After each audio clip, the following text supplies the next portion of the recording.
10, 9, 8, 7, pressures are good, 6, 5, 4, 3, valve timing nominal, 2, 1, we're good to go, lift off.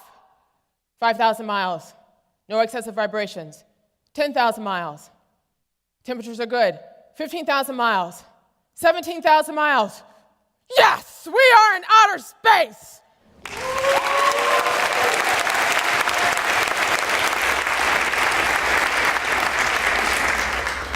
That was me, an award-winning rocket scientist sitting in mission control.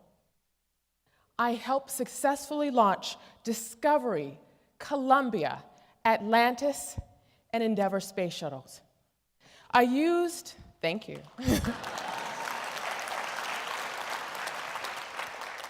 I used mathematics and science to calculate the probability of catastrophic explosion within a space shuttle's flight.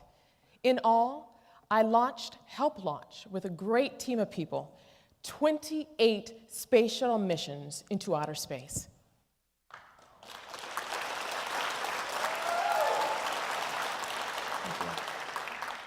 Now I can stand here and tell you how great it was to launch from the mission control.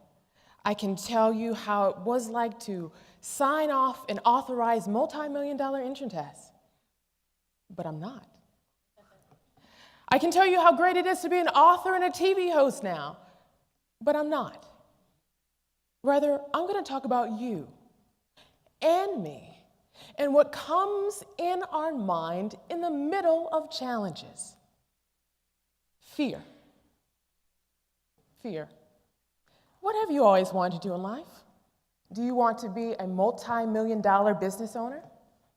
Do you want to be the first in your family to graduate from college? Do you want to start a family?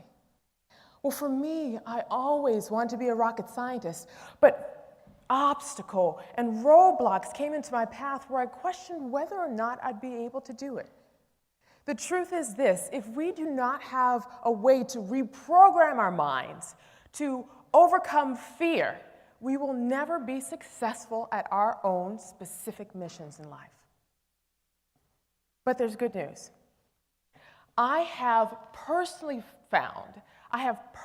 devised a 3-step method to overcome fear and reprogram the brain using 3 key decisions, and I'm going to share them with you today. The first decision is this: you must name and reject your fear.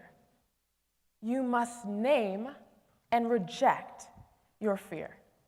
Now, the easiest way for me to tell you about all these 3 decisions is to take you back in my life and to share with you what happened with me so you have a better idea of how to use these 3 decisions. And it started when I was 6 years old, and I'll never forget that day. I went on a field trip to the Jet Propulsion Laboratory, and there it was wonderful. I remember seeing these big engines and these jets, and we went to their mission control room, and it was amazing. I saw these big TV screens on the wall and these red plush chairs, and I also saw pictures of men launching rockets, and I said to myself, I want to be just like those men. Now, I'm not quite sure if you've noticed, I wear stilettos and skirts. I am definitely a woman.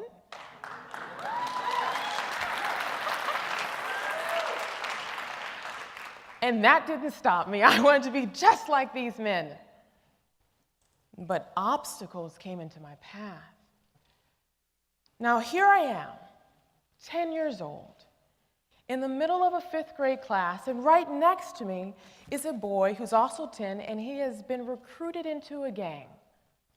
He and I get into arguments quite regularly because, frankly, I don't know the power of my words at this age.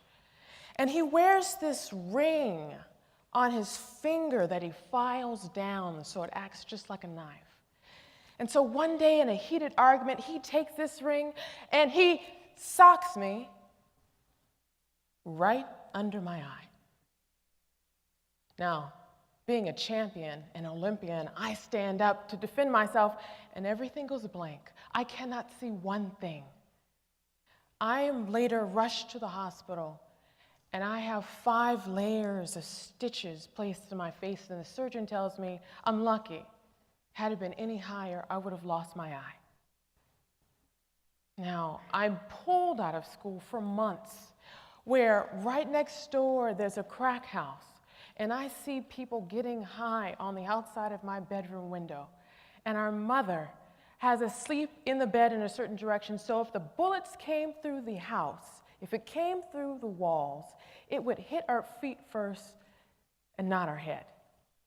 So in the middle of downtown Los Angeles, in poverty, face disfigured, and I want to be a rocket scientist.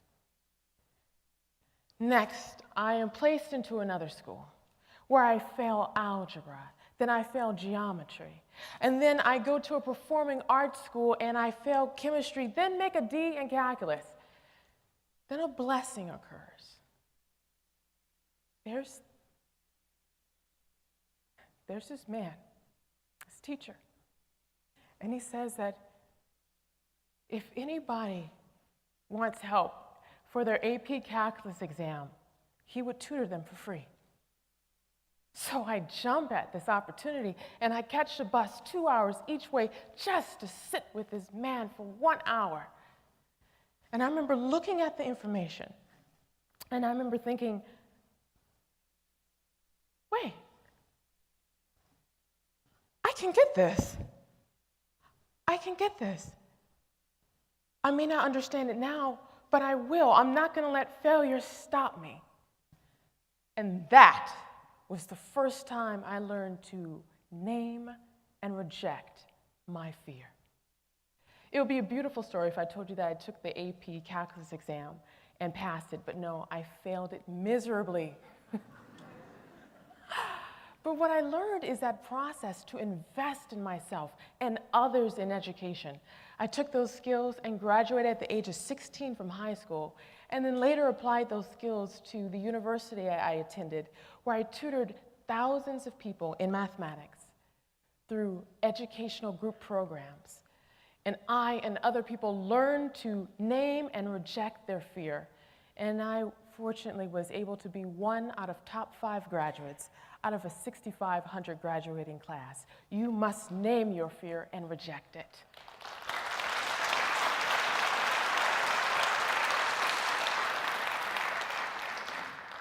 The second decision is this. You must reprogram your brain with different thoughts.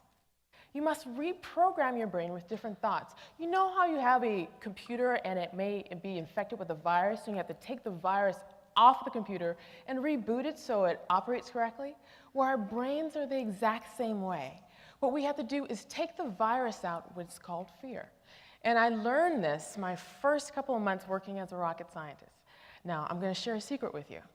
When I first started in rocket science, I was completely intimidated. I remember going inside this room, and there was around 200 people in this room. And I remember looking around, and I was the only woman. And then I remember looking around again, and everyone was at least 20 years older than I was. And I was hearing all these words I didn't know. Beads of sweat would come down my forehead as I was hearing SSME, ITAR, RP1, ISP. I didn't know what any of this was, and that fear started coming into my brain again. And I didn't know whether or not I'd be able to make a significant difference. Then, a couple of weeks later, I had my second epiphany. I remember going into this room, and then I realized, wait, I'm educated, and I work hard at everything I do. I may not be able to make a significant difference now, but I will. So that's what I did. I literally told myself, I'm going to make a big difference here. And I found mentors to show me what SSME meant, which was the Space Shuttle main engine. The Space Shuttle main engine was huge. I found out where every single duct, line, weld, tube, Every valve was placed, enough so I was able to help redesign new engines and sit in mission control. This work allowed me to become one of the youngest engineers of the year. You must reprogram your brain with different thoughts. And the last decision is this. The last decision is this. You must rebuild your brain. You must rebuild the neurons in your brain by taking action. Now, we've all been there. We've had to lose weight, we've had to get in shape, and it's not enough to simply say, all right, I'm gonna get in shape, and then you sit on your couch. You've got to go to the gym, you've got to climb those stairs, you've got to get on a bike, you've got to do something to activate your muscles so you lose weight. Well, our brains are the exact same way. The way that we exercise our brain is by taking action in direct opposition to our fear. Now, in every single one of these cases, I learned something specific. I and other people were suffering from what I have personally coined as mathaphobia.